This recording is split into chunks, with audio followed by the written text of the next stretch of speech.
सखी सहेली।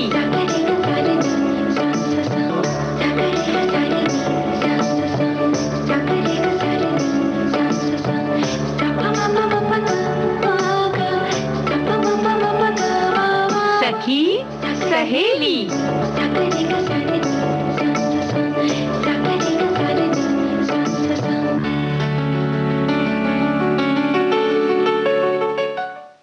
सभी सखियों सहेलियों को संगीता श्रीवास्तव का प्यार भरा नमस्कार। नेहा, आपको भी मेरा बहुत प्यार भरा नमस्कार।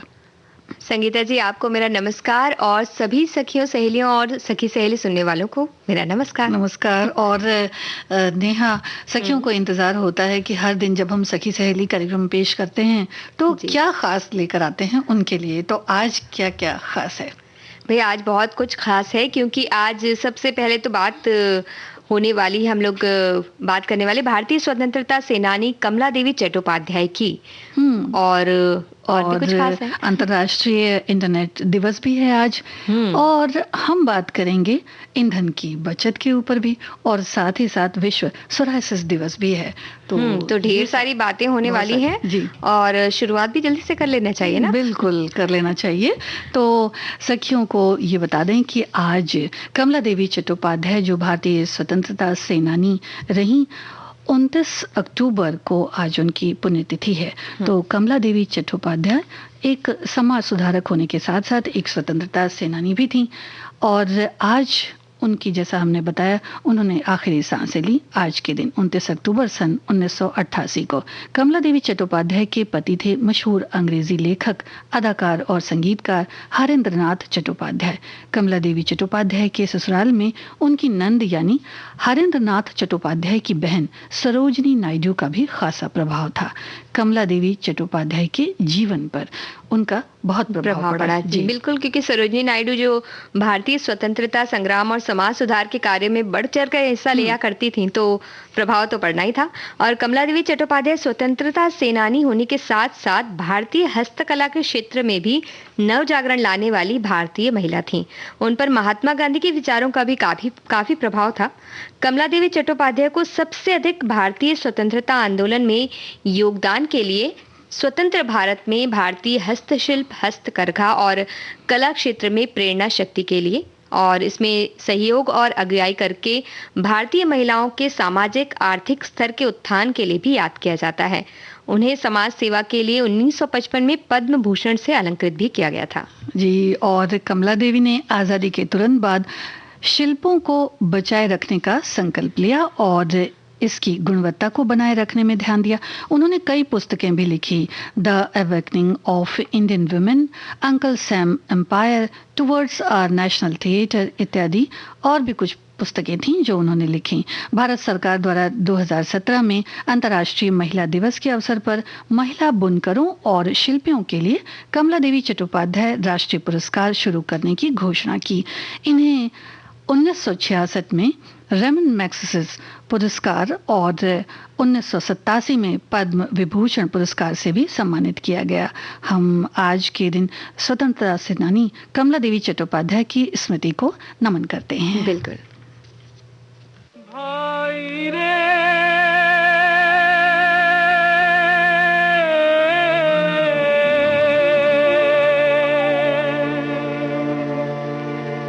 गंगा और जमुना की तू गहरी है धार,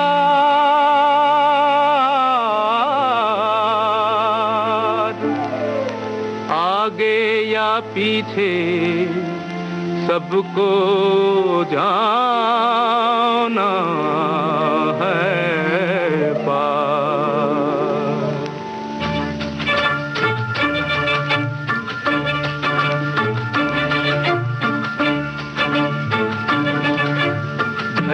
कहे पुकार के, बीज बिछा ले प्यार के, मौसम बीता जाए, मौसम बीता जाए, मौसम बीता जाए, मौसम बीता जाए, मौसम बीता जाए, मौसम बीता जाए।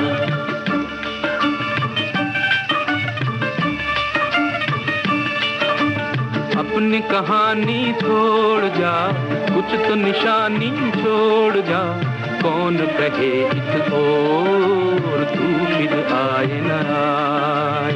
मौसम बीता जाए, मौसम बीता जाए, मौसम बीता जाए, मौसम बीता जाए।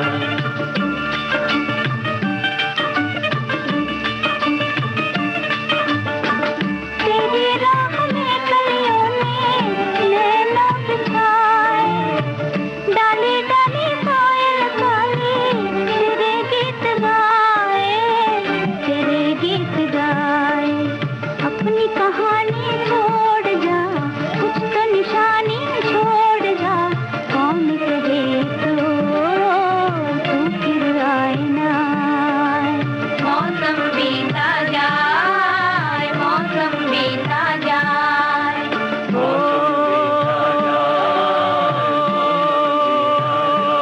भाई रे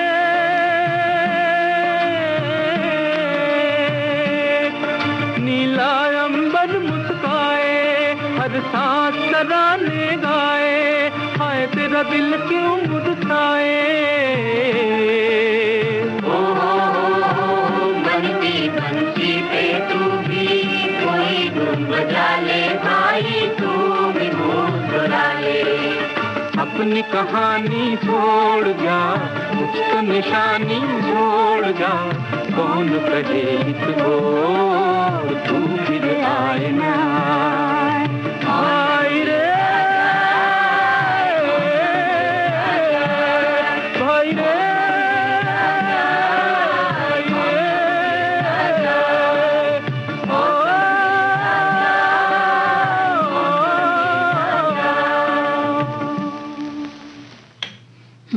तो देखो संगीता जी, जैसे आपने कहा कि भाई बहुत सारे दिवस है और हम बात करने वाले हैं कई चीजों के बारे में।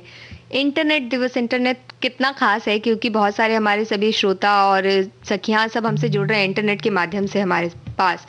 तो इंटरनेट दिवस के बारे में तो उन्हें बताना बनता है, आज है। और देखिए फेसबुक पर भी कितना सारा है अभी विविध भारती के बारे में, है ना, तो वो तो बहुत जरूरी है। तो फिर तो आज के युग में इंटरनेट की जो उपयोगिता है वो तो सभी जानते हैं। 29 अक्टूबर को अंतर्राष्ट्रीय इंटरनेट दिवस मनाया जाता है।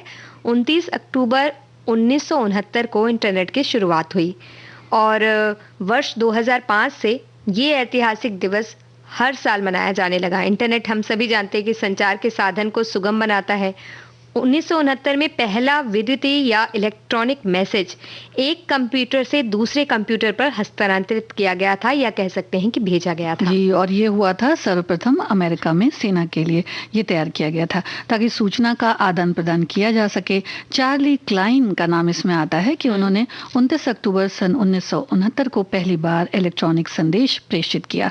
हालांकि प्रारंभिक संचरण के कारण ये उतना कारगर सिद्ध नहीं हुआ, लेकिन कालांतर में संचार का सशक्त माध्यम सिद्ध होकर रहा। पहले इंटरनेट का उपयोग सीमित तौर पर किया गया, लेकिन फिर इसे समाज और आम लोगों तक पहुंचाया गया, जैसा कि आजकल भी हम देख रहे हैं। बिल्कुल, आज हम सभी इस सुविधा का बहुत लाभ उठा रहे हैं, जिसमें निजी, सार्वजनिक, शैक्षिक, व्यावसायिक और वैश्विक नेटवर्क के सरकारी नेटवर्क भी शामिल हैं। ये नेटवर्क इलेक्ट्रॉनिक, वायरलेस और ऑप्टिकल नेटवर्किंग प्रौद्योगिकियों की व्यापक श्रेणी से जुड़ा हुआ है। इंटरनेट में सूचना, संसाधनों और सेवाओं की एक विस्तृत श्रृंखला है। जी, और इसे इंटरलिंक किए गए हाइपरटेक्स्ट दस्तावेज और वर्ल्ड वाइड वेब, जिसे WWW हम कहते हैं, वर्ल्ड वाइड वेब, तो इलेक्ट्रॉनिक मेल, टेलीफोनी और फाइल साझाकरण के अनुप्रयोग इसमें शामिल हैं। इसकी सेवाओं और प्रौद्योगिकों को रोजमर्रा की जिंदगी के लगभग हर पहलू में शामिल किया गया है। Radio, telephony, paper mail, television, अखबार, ऑनलाइन संगीत, डिजिटल समाचार पत्र, पुस्तक, वीडियो स्ट्रीमिंग वेबसाइटें भी हैं अलग अलग इसकी, और ब्लॉगिंग भी सभी जानते हैं, त्वरित मैसेजिंग इत्यादि में बहुत सहायक है। त्वरित सेवाओं के लिए सक्षम किया गया है इंटरनेट को। अर्थात इंटरनेट ने देखा जाए तो सभी को प्रभावित किया है। वाणिज्य व्यापार के क्षेत्र में, बैंकिंग और लेन देन के क्षेत्र में भी बहुत ही ज़्यादा उपयोगी है इंटरनेट। तो जो क्षेत्र हैं इंटरनेट के, ये तो बहुत व्यापक हैं, अहम भूमिका है इंटरनेट की आजकल। तो ये पूरे पूरे विश्व को हर एक क्षेत्र में एक दूसरे से जोड़ता है। बिल्कुल, चूंकि और इंटरनेट की सेवाएं पूरी तरह संचार तकनीक से जुड़ी है, इसलिए जिस तरह से मिनटों में अनगिनत लोगों और व्यापार, वाणिज्य और अन्य साधनों से इस्तेमाल की गति देता है, उसी तरह संचार तकनीक की गति के बाधित होने पर सब कुछ रुक भी सकता है। सीधे शब्दों में हम कह सकते हैं कि ये ठप भी हो सकता है। जब तक कि इंटरनेट की स्पीड ठीक ना हो और सिग्नल ठीक से काम ना करें, ये सेवा बाधित रहती है। बिल्कुल, और इसका सबसे उपयुक्त उदाहरण अगर देखा जाए तो बैंक की सेवा है। जब इंटरनेट बाधित होता है तो देखिए सारा काम रुक जाता है और फिर हम बहुत देर इंतजार करते होते हैं कि कब इंटरनेट की स्पीड ठीक होगी और कब काम होगा। तो पैसे के ट्रांजैक्शन में भी यही समस्या कभी कभी आ जाती है। OTP और ये नंबर जो इसके जारी होते हैं, ये बहुत इसके अहम होते हैं, इसमें इम्पॉर्टेंट हैं। तो आपके जो ATM के नंबर हैं उसके आगे पीछे भी कुछ नंबर छपे होते हैं, तो वो किसी को ना बताएं। जितनी सुविधा होती है इन चीज़ों की तो उतनी सावधानी भी बरतनी होती है। और देखिए बैंक का तो एक उदाहरण है ही है नेहा, साथ ही साथ आजकल देखिए वीडियो कॉलिंग बहुत होती है जिसमें हम सामने एक दूसरे के बैठकर बात करते हैं जी।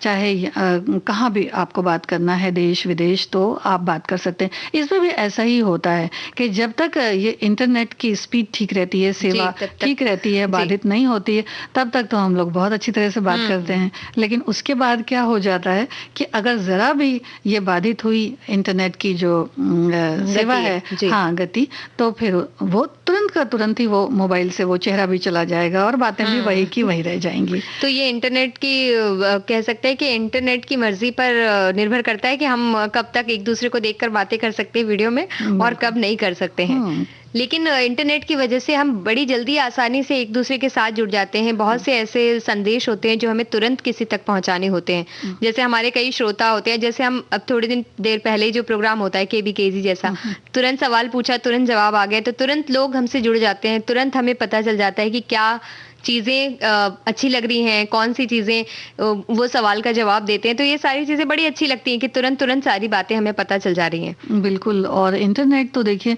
सभी के लिए जितना उपयोगी है उतना ही ये सावधानी से उपयोग करने वाली चीज है। तो इसको बहुत सावधानी से उपयोग भी करना चाहिए, क्योंकि इंटरनेट में देखिए बहुत सारी चीजें भी हैं। तो ये देखना है कि उसमें क्या जानकारी आपके लायक है, क्या नहीं है, और खास करके बच्चों पर भी इसका प्रभाव पड़ता है। तो इंटरनेट एक व्यापक जरिया तो है ही है जो हमें एक दूसरे से जोड़ता है, लेकिन उसके साथ ही साथ इसमें बहुत सारी सावधानियां भी बरतनी चाहिए। तो आज के समय में तो कुछ इस तरह से हो गया है नेहा कि देखा जाए तो अब देखिए हमारे स्टूडियो में भी हम बैठे हुए हैं, तो एक जमाना था जब रिकॉर्ड प्लेयर्स वगैरह हुआ करते थे, आज भी हैं लेकिन कहीं संग्रहालय में रख दिए गए हैं और हम ज्यादातर काम जो है वो कंप्यूटर से ही करते हैं, है ना।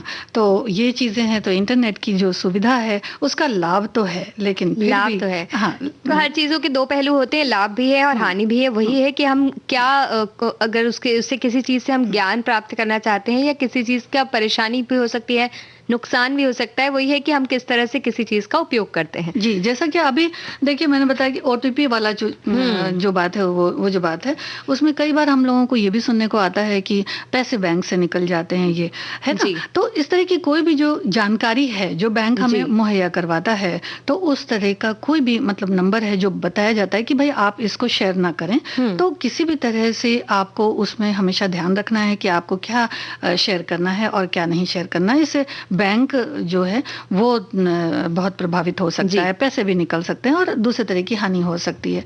दूसरी चीज, एक चीज और है नेहा कि जो अभी कोरोना का दौर एक चल रहा है, इसमें इंटरनेट ने बड़ा साथ दिया है। बिल्कुल, बहुत साथ दिया है। सब घर बैठे काम कर पा रहे हैं क्योंकि इंटरनेट है। आपस में एक दूसरे से मिल पा रहे हैं, त्योहार हो गए, शादी वगैरह का भी बहुत सारा ऐसा उत्सव हुआ जिसमें सबको इंटरनेट की जरिए हम जोड़ पाए, अपने रिश्तेदारों को, दूर दूर के रिश्तेदारों को शादी का समारोह दिखा पाए।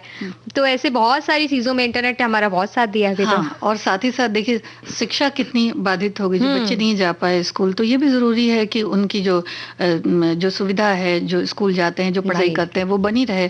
तो उसकी कमी को भी इंटरनेट ने देखिए बहुत अच्छी तरह से पूरा किया है। और टीचर्स जिस तरह से ऑनलाइन क्लास लेते हैं, तो इसमें भी फिर वही बात आ जाती है कि कहीं कहीं पे जब इंटरनेट की सेवा बाधित होती है तो फिर बच्चे बैठे रह जाते हैं, या फिर टीचर कभी कभी तो बच्चे भी भाग जाना चाहते हैं ना क्लास से, तो इंटरनेट उसमें भी सहायता करता है ये कह सकते हैं हम। मतलब नेहा तुम हाँ जी। ठीक है। तो बच्चों की भी भाई, बच्चों की भी अपनी बात होती है, तो ये तो एक नजरिया है, ठीक है। तो इंटरनेट देखिए, और हम और भी अगर इंटरनेट के जी। अगर एक तरह से देखा जाए तो ये बिल्कुल गीत सा ही है, क्योंकि देखिए इसकी जो करंट है, जो वेव्स हैं, वो आसमान में बिल्कुल ट्रेवल करती हैं, है ना, घूमती हैं। तो बस ऐसा ही एक गीत सुन लेते हैं। बिल्कुल।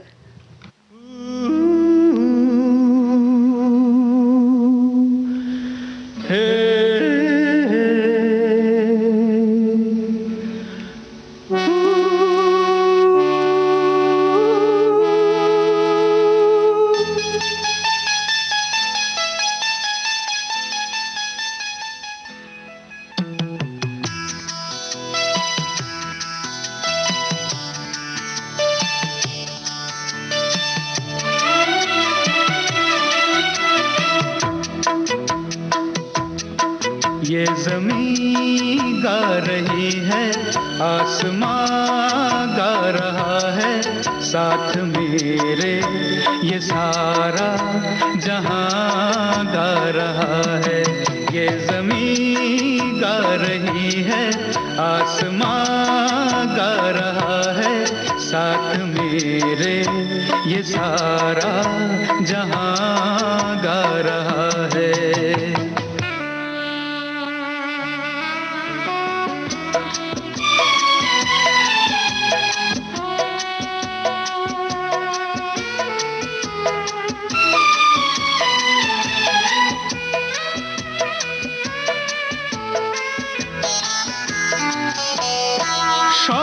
कलियों के घूंघट सरकने लगे हैं, शौक कलियों के घूंघट सरकने लगे हैं, मस्त फूलों के दिल भी धड़कने लगे हैं। ये बहारों का दिलकश समा गा रहा है, साथ मेरे ये सारा जहां गा रहा है। ये ज़मीं गा रही है, आसमां गा रहा है, साथ मेरे ये सारा जहां गा रहा है।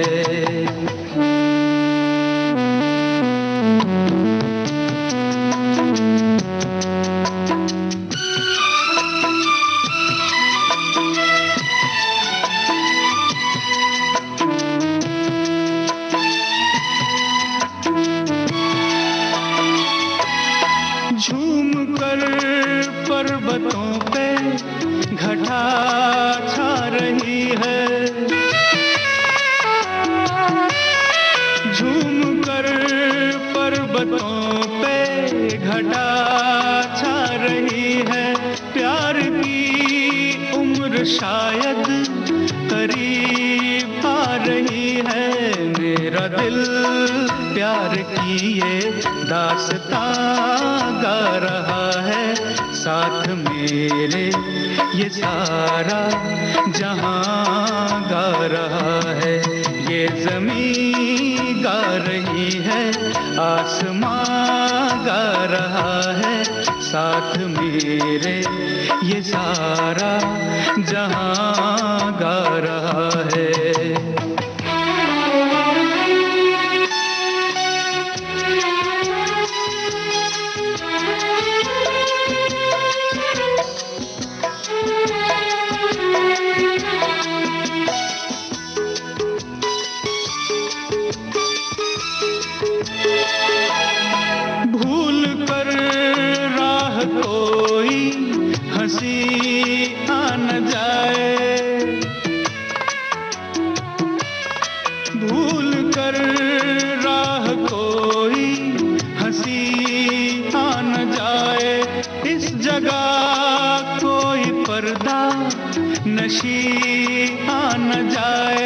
इस जगह आज एक नौजवान गा रहा है, साथ मेरे ये सारा जहां गा रहा है, ये ज़मीं गा रही है, आसमां गा रहा है, साथ मेरे ये सारा जहां गा रहा है।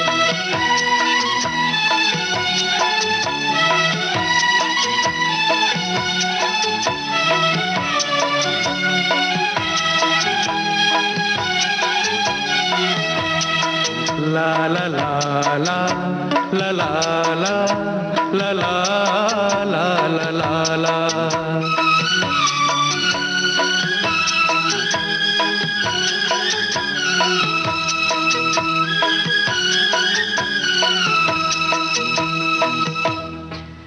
तो संगीता जी, जैसे कि हम कह रहे साथ मेरे सारा जमी आसमां सब गाते हैं, जब इंटरनेट हमारे पास होता है, हम जाते हैं, घूमते हैं, फिरते हैं, हमें कुछ होश ही नहीं रहता, हम खो जाते हैं, लेकिन अपना ख्याल रखना भी बहुत जरूरी है। बहुत ज़रूरी है। और देखिए, हम लोग तो अपना ख्याल इस तरह से रखते हैं कि भाई किसी तरह से कोई शरीर को किसी तरह की कोई परेशानी ना हो, और ज़मीं भी गाएगी, आसमां भी गाएगा, सब जब कुछ हम अच्छा गाएंगे लगेगा, हमारा मन गाएगा। बिल्कुल। और जब हम स्वस्थ रहेंगे, है ना। तो एक आज जो विषय आपने बताया भी था और हमने बताया सखियों को कि विश्व सोराइसिस दिवस भी है।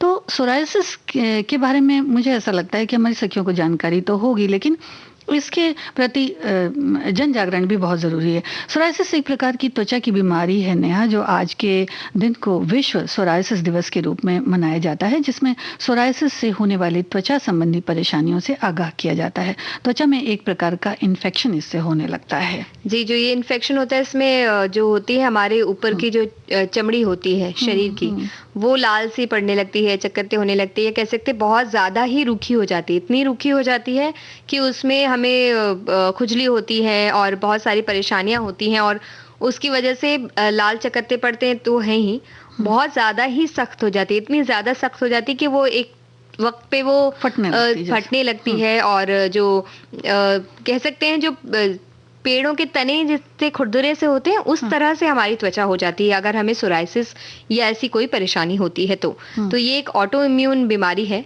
कह सकते हैं। और ये आनुवांशिक होती है। इसके मुख्य कारण अगर आप देखें तो आनुवांशिक होती है, या किसी दवा के कारण भी कई बार ये हो जाती है, किसी दवा के साइड इफेक्ट की वजह से। और इसकी वजह से ये नाखून में होती है, कोहनियों में होती है, घुटने, खोपड़ी, पीठ, चेहरे, हथेली और पैरों पर ये विकसित होते हैं। एक तरीके से जब हमारी रोग प्रतिरोधक क्षमता कम हो जाती है तो फिर ये हमारे शरीर में आने लगते हैं, सोराइसिस के लक्षण दिखने लगते हैं। हाँ, और रोग प्रतिरोधक क्षमता जो है ये कम क्यों हो जाती है? क्योंकि हम लोग खाने पीने में बड़ी लापरवाही करते हैं। तो उसमें विटामिन और मिनरल्स, जो भी एक संतुलित भोजन होता है, तो वो करने की कोशिश करनी चाहिए, जिससे कि हम बहुत सारी बीमारियों से बचे भी रह सकते हैं। खासकर अगर सोराइसिस में देखा जाए तो जैसा कि सभी जानते हैं कि सावधानियां तो हर तरह की परेशानी जो रोग होते हैं उनमें बरतनी चाहिए। तो सोराइसिस चूंकि एक दूसरे में फैल जाता है, तो कपड़ों को खास ध्यान देना चाहिए। अगर इस तरह से कोई किसी को भी अगर ये दिक्कत है तो कपड़ों को तो बहुत अच्छी तरीके से आप धोएं, और जब कपड़ा धुल लें तो फिर उसे किसी न किसी इस तरह मतलब डिटॉल जैसी चीज से आप उसको थोड़ा सा धो लें। और समय पर इसका इलाज बहुत ज़रूरी है, क्योंकि ये तकलीफ देह होता है, खुजलाहट होती है, और फिर उसमें से हो सकता है कि कुछ तरल सा पदार्थ भी निकलता है जो वो बढ़ता चला जाता है। छोटे बच्चों को भी इस चीज से बहुत बचाना चाहिए, क्योंकि अगर घर में किसी को है तो एहतियात बरतनी चाहिए कि कहीं किसी छोटे बच्चे को ना हो जाए। इस पर एक संस्था है जो काम करती है, ये सर्दियों में ये रोग जरा ज्यादा होता है, international federation of psoriasis association इस पर जागरूकता पर जोर देती है। बिल्कुल। और ऐसा नहीं कि सोराइसिस जो है, ऐसा लगता जरूर है कि उससे बहुत ज्यादा परेशानियां तो होती है, लगता नहीं है, होती भी है, होती है। तो लेकिन ऐसा नहीं कि उसकी रोकथाम नहीं है। आप किसी भी जो त्वचा रोग विशेषज्ञ है, तो आप ऐसा आपको लगता है अगर आपकी त्वचा जो सूखी होती है, जो नॉर्मल मॉइस्चराइजर या तेल घी कुछ लगाने से भी सूखी रहती है, रूखी रहती है, तो फिर आपको बहुत जल्द ही चिकित्सक से परामर्श लेना चाहिए और मिलना चाहिए। तो बहुत सी ऐसी दवाइयां हैं जिनसे वो अगर शुरुआती दौर में पता चल जाए तो हम उसका रोकथाम कर सकते हैं और खुद को स्वस्थ कर सकते हैं, बचा सकते हैं। तो इससे हम आपस में बातचीत करनी चाहिए। अगर किसी को परेशानी है, बहुत ज़्यादा रूखा हो रहा है, तो उस ओर ध्यान दीजिए, क्योंकि त्वचा तो ऐसी चीज़ है जिसमें हम लोग को ज़रा सी भी परेशानी होती है तो पता चल जाता है कि हाँ, कुछ परेशानी है, ज़्यादा रूखा है, कुछ है। तो उसके आप रोकथाम करवा सकते हैं, और कुछ भी परेशानी छोटी सी भी हो तो चिकित्सक से परामर्श लेने में तो बिल्कुल रुकना नहीं चाहिए। और एक चीज़ और भी है नेहा कि कभी कुछ इस तरह की चीज़ें होती हैं जिन्हें हम बड़ी आसानी से छुपा ले जाते हैं और घर में बताते भी नहीं हैं कि ये परेशानी है ये। तो उसमें से मुझे ऐसा लगता है कि सोराइसिस भी एक बीमारी है इसी तरह की, कि अगर चमड़ी से उसका कोई ताल्लुक है ना, त्वचा से कोई ताल्लुक है, तो उसको लोग छुपा ले जाते हैं, घर में बताया नहीं या उसको डॉक्टर को नहीं बताया, तो उस समय ये तकलीफ आपकी ज्यादा बढ़ सकती है और फिर आपको लंबे समय तक दवाइयाँ खानी पड़ सकती है। अगर आप शुरुआती दौर में ही दवाई ले लेते हैं या कुछ क्रीम या ऐसा कुछ जो भी चीजें इसके लिए आपको चिकित्सक देते हैं, हो सकता है सोराइसिस ना भी होने से पहले की कोई स्टेज हो तो तुरंत ही समझ जाएंगे। तो इसलिए जितनी जल्दी हो सके जाके किसी चिकित्सक को दिखाएं, जो भी अनुभवी हैं वो बता सकेंगे कि क्या है क्या नहीं है। हाँ, और सोराइसिस को बिल्कुल भी हल्के तरीके से न लें, इसे बहुत गंभीरता से लेना चाहिए और डॉक्टर को जरूर उनकी सलाह लेनी चाहिए। बिल्कुल।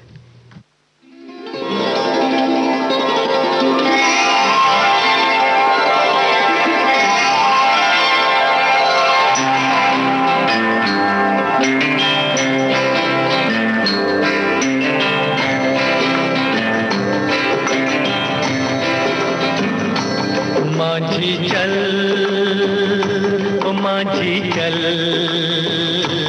माझी चल, ओ माझी चल, माझी चल, माझी चल, माझी चल, ओ माझी चल। तू चले तो छम छम बाजे मौजों की पायल, ओ माझी चल, माझी चल, माझी चल, ओ माझी चल।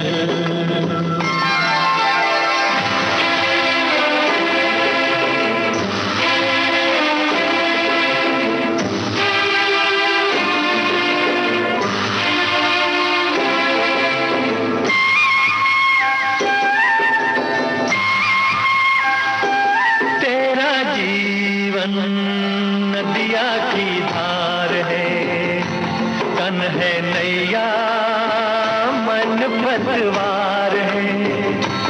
तेरा जीवन नदिया की धार है, तन है नैया, मन पतवार है।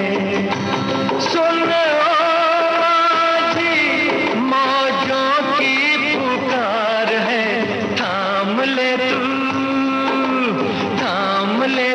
मस्त पवन का लहराता आंचल, ओ माझी चल, माझी चल, माझी चल, ओ माझी चल।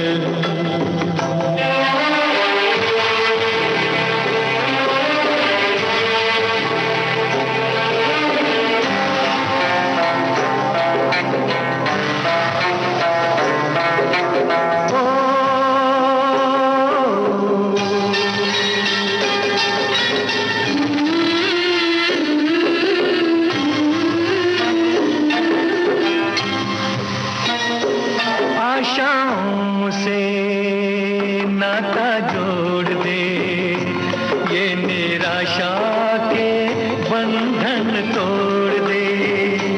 आशाओं से नाता जोड़ दे, ये निराशा के बंधन तोड़ दे। सुन ओ माझी, आज का गम तू छोड़ दे, आज तो पीछे रह गया है, सामने है कल, ओ माझी चल,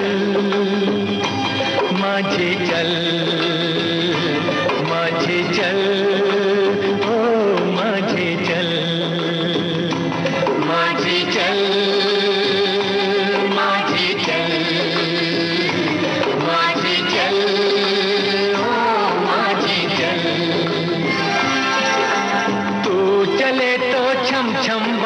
के मौजों की पायल। ओ माझी चल, माझी चल, माझी चल, ओ माझी चल, माझी चल, माझी चल, माझी चल, ओ माझी चल। तो परिस्थिति चाहे कुछ भी हो, चाहे कुछ भी हो जाए, चलना तो है और चलना ही जिंदगी है।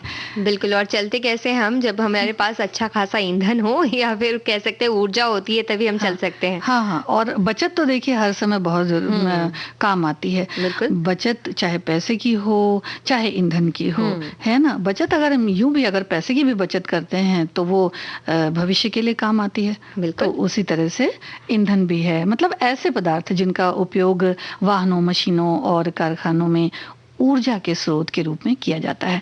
तो पेट्रोलियम द्रव्य और कोयला ईंधन का मुख्य स्रोत है ये। पेट्रोलियम ईंधन का उपयोग मुख्य रूप से परिवहन के साधनों और कोयले का उपयोग हम सभी जानते हैं कि बिजली बनाने वाले संयंत्रों में होता है। पेट्रोलियम ईंधन मुख्यतः अगर सोचें तो डीजल, केरोसिन और प्राकृतिक गैस, इसमें एलपीजी भी आ जाती है। हाँ, वो इन्हें खनिज तेल या क्रूड ऑयल के पृथक्करण से निकाला जाता है। मृत वनस्पति, अन्य जीव, शैवाल और प्लावक आदि जब लाखों वर्षों तक जमीन के नीचे दबे रहते हैं, खासकर चट्टानों के नीचे इनके दबे रहने से खनिज तेल का निर्माण होता है। इसलिए इसे हम जीवाश्म ईंधन भी कहते हैं। चूंकि इनका पुनः उत्पादन संभव नहीं है, इसलिए इन्हें अनवीनीकरण ऊर्जा स्रोत भी कहा जाता है और इनको बचाना भी जरूरी है इसीलिए। बिल्कुल बिल्कुल, और इनको बचाना भी जरूरी है। और पेट्रोलियम जो है बहुत सीमित मात्रा में उपलब्ध है, इसलिए हम सबका ये दायित्व भी है कि इसका संरक्षण करें। और वर्तमान में जो खनिज तेल है उनका संरक्षण भी भावी पीढ़ी के लिए बहुत बहुत ज़रूरी है। तो इसकी उपलब्धता जो है वो इसी चीज़ से सुनिश्चित होगी।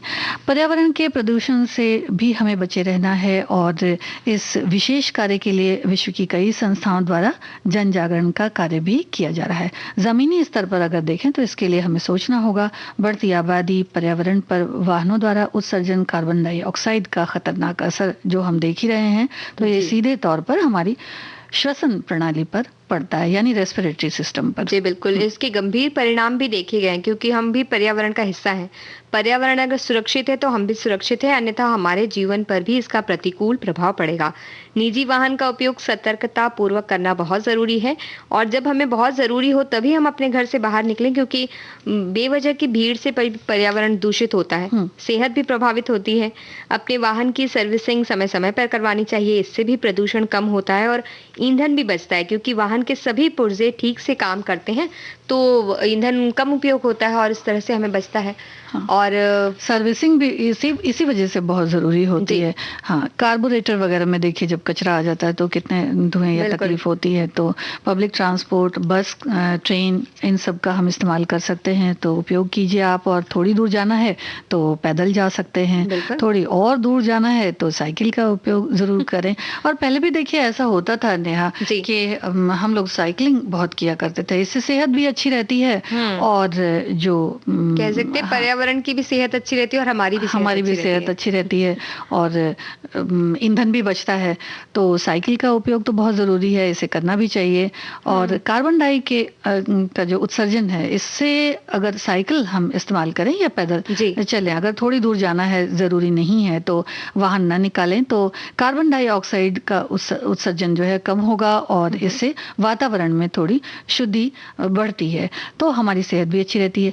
तो ज़्यादातर लोग सुबह की सैर के लिए हमने देखा है कि निकलते हैं, तो शुद्ध हवा तो सभी को चाहिए होती है, ऑक्सीजन हमारे शरीर को प्राप्त होती है, इसलिए भी वातावरण का स्वच्छ, साफ सुथरा रहना बहुत जरूरी है। और वो ट्रैफिक सिग्नल भी जब लाल होता है तो भी गाड़ी का इंजन अगर हम बंद कर देते हैं तो भी बहुत सारा ईंधन हमारा बच जाता है।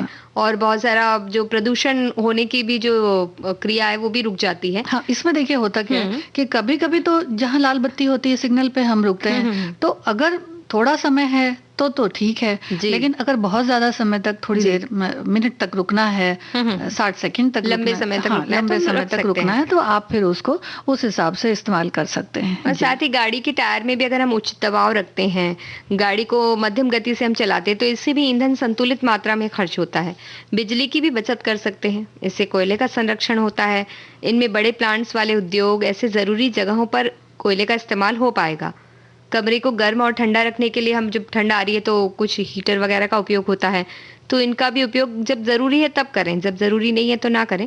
और घर के इन्हीं उपकरणों में एसी, हीटर ये बंद करने का हमें ध्यान रखना चाहिए। चलता रहता है, हम बाहर निकल जाते हैं, छोड़ देते हैं। बिल्कुल। इससे भी बिजली के उपकरण भी आते हैं कई, जो ऐसे पानी गर्म करने के काम आते हैं, वैसे जो उपकरण होते हैं, या खाना गर्म करने के उपकरण जैसे ओवन के इस्तेमाल में भी उपयोग जो बिजली होती है, उसको भी किफ़ायत से खर्च करना चाहिए। जब हम खाना बनाते हैं, उससे पहले सारी तैयारी अगर कर लेंगे तो हमारा समय तो बचेगा ही, साथ ही साथ ईंधन भी बचेगा। और इस बात का भी ध्यान रखना ज़रूरी है कि ईंधन के लिए अनावश्यक रूप से हरे वृक्षों को क्षति ना पहुंचाएं, क्योंकि कभी-कभी कुछ हमारा मन हो जाता है कि हम कुछ खास लम्हे हमें याद आ जाते हैं कि भाई ये चीज़ तो अगर लकड़ी पर पकाई जाएगी तो ज़्यादा सौंधी-सौंधी खुशबू आएगी, ज़्यादा अच्छी लगेगी। लेकिन तब ये याद रखना चाहिए कि बेकार में सूखी लकड़ियाँ जो हैं आस-पास, उनका इस्तेमाल कर लीजिए, पर वो अपनी जो मन है उसके लिए हम वृक्षों का ना काट लें। और कुछ ईंधन ऐसे भी होते हैं, जैसे आपने अभी बताया, जैसे कोयला वगैरह है, जी। तो इनका संरक्षण किस तरह से होता है? प्लांट्स में जो इस्तेमाल होता है, जी। तो जब हम प्लांट्स में कोयलों का इस्तेमाल होता है तो वो भी एक तरह का ईंधन ही हो जाता है ना? जी। जो खासकर हम बात कर सकते हैं इसकी, बोकारो स्टील सिटी प्लांट जो है, जी। जो इस्पात का बहुत बड़ा कारखाना है, तो उसमें जो स्टील गलाया जाता है, जो इस्पात गलाया जाता है, वो हार्ड कोक से गलाया जाता है। अच्छा। है ना? तो इस वजह से जो ईंधन है, अगर उसको बेकार नहीं कर रहे हैं, अगर उसको खराब नहीं कर रहे हैं, तो वो इन बड़े बड़े कामों में, प्लांट्स में इस तरह से काम आता है। जी। तो ये एक दो तरह के सोचते हैं कि ये ईंधन हो सकता है। एक तो जो बहुत बड़े प्लांट्स वगैरह में इस्तेमाल होता है, और एक जो हम लोग रसोई घर में और अपने दैनिक जीवन में इस्तेमाल करते हैं। तो इस पर और बातें करेंगे। फिलहाल सुनवा देते हैं सखियों को एक गीत।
मचली जाए शोख मंग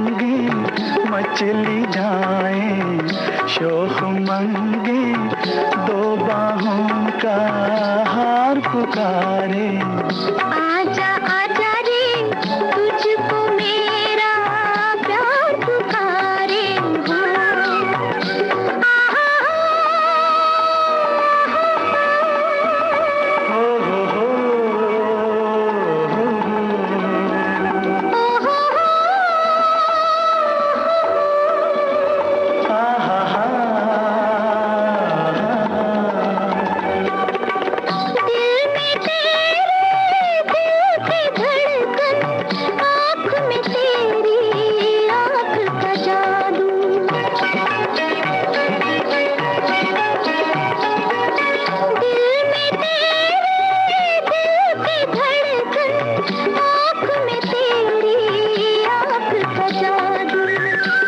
पर तेरे लब के साए, सांस में तेरी सांस की खुशबू। जुल्फों का हर बीच बुलाए, जुल्फों का हर बीच बुलाए, आंचल का हर तार पुकारे। आजा आजा रे तुझको मेरा प्यार पुकारे हो।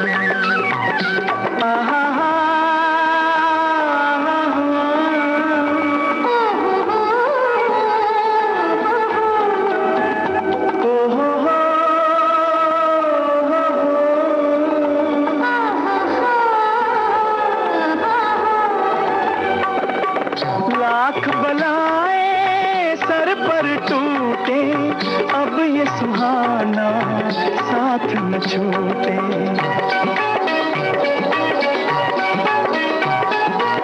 लाख बलाएं सर पर टूटे, अब ये सुहाना साथ न छूटे।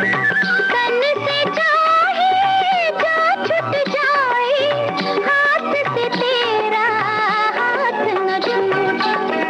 मुड़ के तकना ठीक नहीं है, मुड़ के तकना ठीक नहीं है, अब चाहे संसार पुकारे। आजा आजा रे तुझको मेरा प्यार पुकारे हो।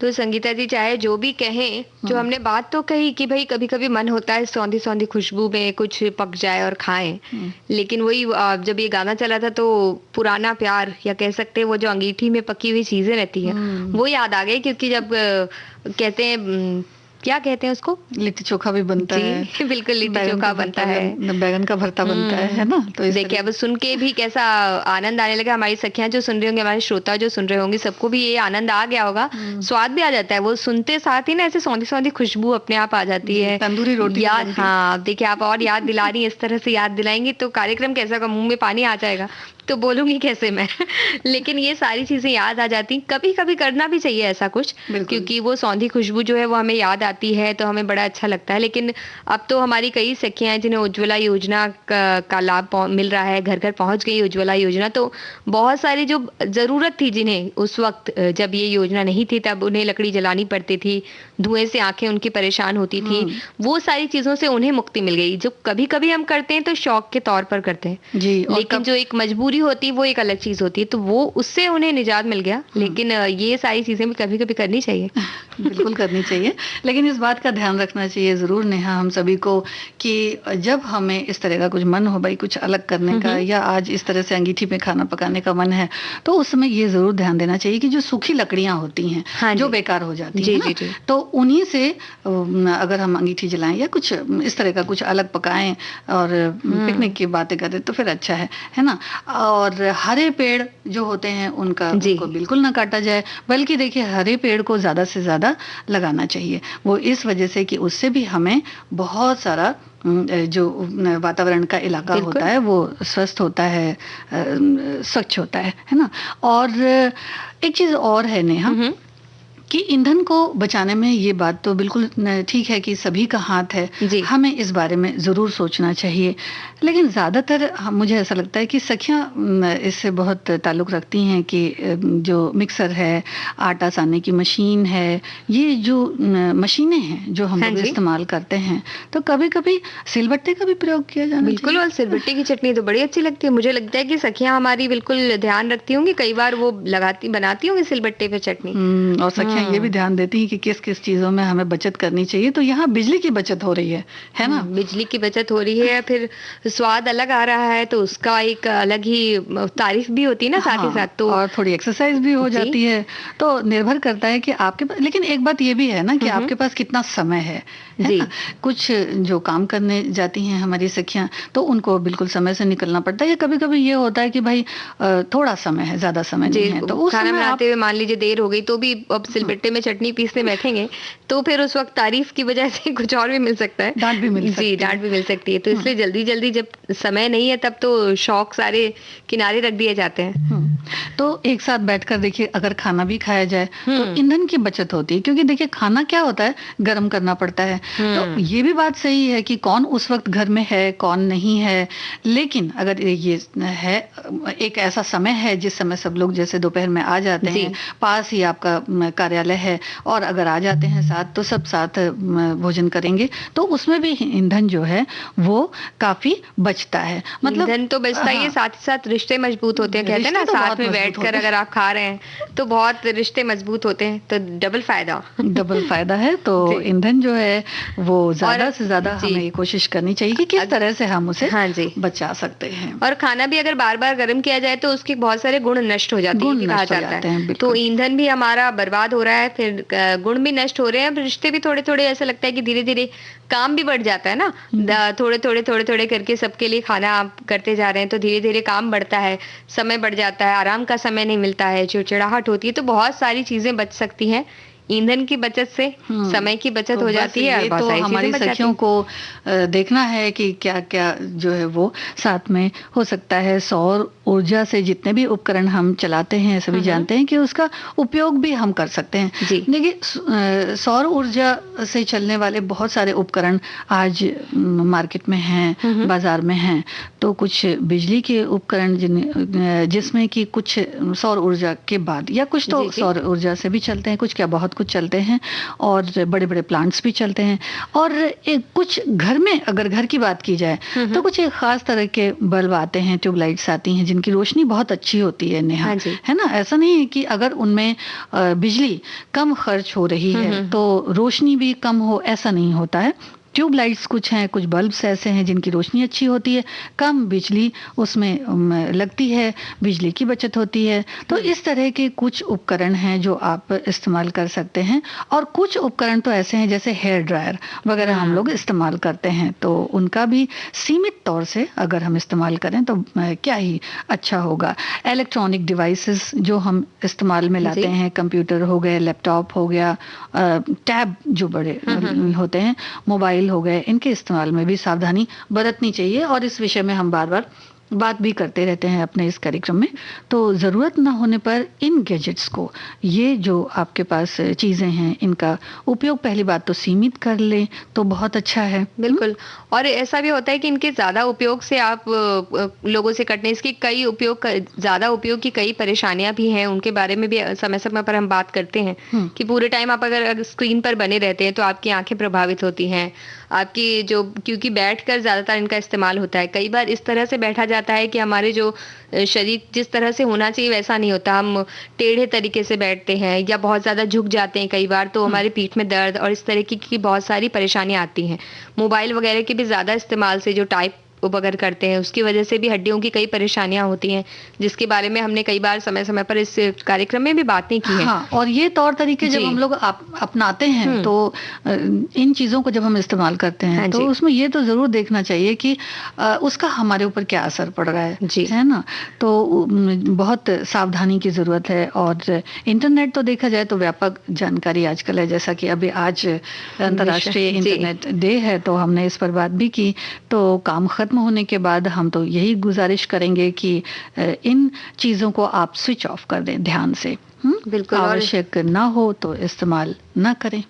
बिल्कुल, आंखों की रोशनी पे तो बुरा असर पड़ता ही है इससे, और ग्लोबल वार्मिंग का जो खतरा है वो भी हम सब बहुत जानते हैं उसके बारे में, क्योंकि इन उपकरणों से जो ऊष्मा जनरेट होती है, ये उससे डिवाइस हमारा गर्म हो जाता है। जो भी चीज़ हम उपयोग करें, लैपटॉप हो, चाहे कंप्यूटर हो, टैब हो या फ़ोन हो, ये सब गर्म हो जाता है। और कई अन्य तकनीकी वजहें भी होती है जिसके कारण वातावरण हमारा प्रभावित होता है। तो मोबाइल भी हम चार्ज करके कई बार स्विच ऑफ ही करना भूल जाते हैं, लगा देते हैं, तो कई बार वो भी खराब होता है। उसकी वजह से भी चार्जर लगा रहता है, ऑन रहता है। कई बार हम कमरे से निकलते हुए भूल जाते हैं तो टीवी ऑन है या पंखा ऑन है और वो चल रहा है, सुबह के वक्त में बिजली चल रही है, बल्ब जल रहा है और हम उसे बंद करना ही भूल जाते हैं, पूरी तरह से बाहर चले जाते हैं। तो एक आदत बचपन से भी डालनी चाहिए, और जब बड़े हो गए उन्हें भी आदत डालनी चाहिए कि जब भी आप बाहर निकल रहे हैं तो जितने भी ईंधन चल रहे हैं, जो भी बिजली की चीजें चल रही हैं, जिनका उपयोग नहीं है आपके कमरे से निकलने के बाद, तो आप उन्हें बंद कर दें।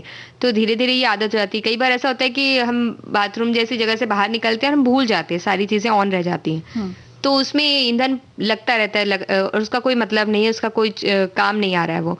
तो ये सारी छोटी छोटी चीजों पर अगर हम ध्यान देते हैं तो बचत होती है उसकी भी। हाँ, और ये भी देखिए कितना तर्क संगत है कितना नहीं है ये तो पता नहीं, लेकिन हम एक दूसरे के ऊपर भी बहुत डालते हैं जी। कि टीवी अब ये है तो चल रहा है तो तुम बंद कर दो, तुम बंद कर दो, या मोबाइल चार्जर निकाल लो। तो कई बार छोटी छोटी चीज़ें जो हैं इनको हमें एक दूसरे पर डालना नहीं चाहिए। और जहाँ तक हो सके तो मुझे ऐसा लगता है कि आदत भी डाल लेनी चाहिए, और कहीं कुछ ऐसा दिखे तो जल्दी से जल्दी बंद कर देना चाहिए। कई बार ऐसा होता है ना कि वो बताने के लिए आते हैं कि भाई तुमने ये देखो ये ऐसा किया था, तो उसके बजाय आप खुद बंद कर दें और धीरे धीरे सब में आदत डलती जाएगी, क्योंकि एक शर्मिंदगी का भी भाव होता है कई बार, जिसकी वजह से भी इंसान जल्दी से सीख जाता है। तो हो सकता है वैसे सीख जाए।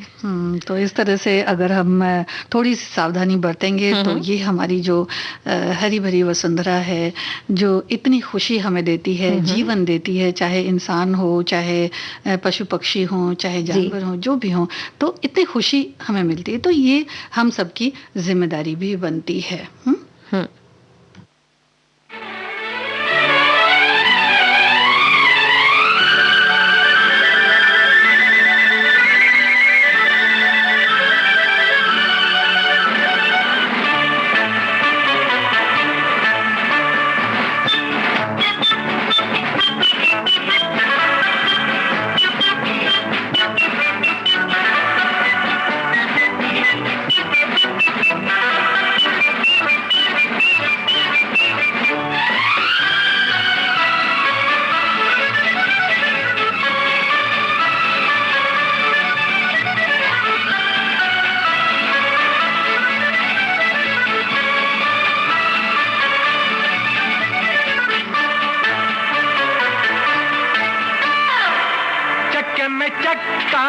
चक्के पे गाड़ी, गाड़ी में निकली अपनी सवारी, थोड़े अगाड़ी थोड़े पिछाड़ी, थोड़े अगाड़ी थोड़े पिछाड़ी।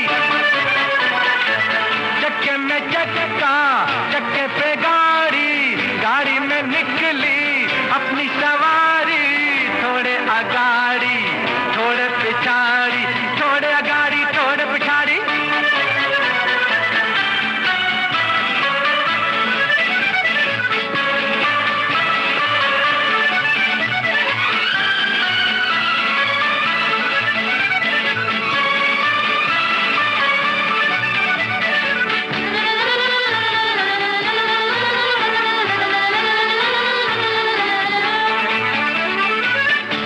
छबीले मुन्नू हटीले, मखमल की टोपी छोटू रंगीले। चुन्नू छबीले मुन्नू हटीले, मखमल की टोपी छोटू रंगीले, लल्लू बटाटा, लल्ली टमाटर, काम बनेंगे गट्टू गठीले, पेट में इनके लंबी सी दाढ़ी, चक्के में चक्का, चक्के पे गाड़ी, गाड़ी में निकली अपनी सवारी, थोड़े अगाड़ी थोड़े पिछाड़ी, थोड़े अगाड़ी थोड़े पिछाड़ी।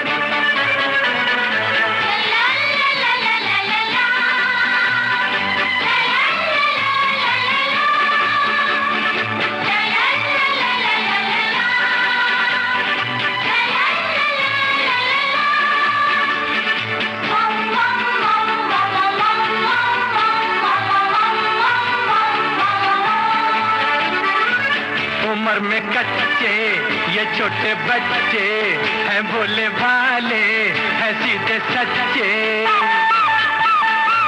उम्र में कच्चे ये छोटे बच्चे हैं, भोले भाले हैं सीधे सच्चे। ठानेंगे जो भी करके रहेंगे, ये अपनी धुन के हैं पूरे पक्के, कोई न समझे इनको अनाड़ी। चक्के में चक्का, चक्के पे गाड़ी, गाड़ी में निकली अपनी सवारी, थोड़े अगाड़ी थोड़े पिछाड़ी, थोड़े अगाड़ी थोड़े पिछाड़ी।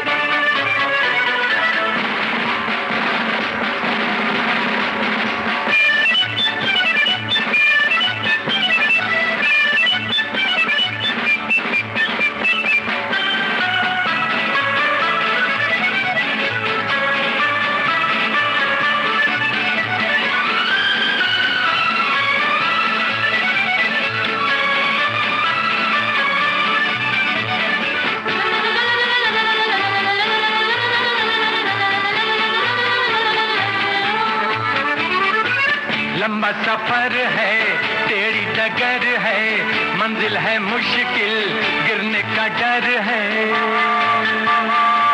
लंबा सफर है, टेढ़ी डगर है, मंजिल है मुश्किल, गिरने का डर है। पर न रुकेंगे, चलते चलेंगे, ये सारी दुनिया अब अपना घर है, हार न मानेंगे ये खिलाड़ी। चक्के में चक्का, चक्के पे गाड़ी, गाड़ी में निकली अपनी सवारी, थोड़े अगाड़ी थोड़े पिछाड़ी, थोड़े अगाड़ी थोड़े पिछाड़ी। और चक्के में चक्का, चक्के पे गाड़ी, गाड़ी में निकली अपनी सवारी, थोड़े अगाड़ी थोड़े पिछाड़ी, थोड़े अगाड़ी थोड़े पिछाड़ी।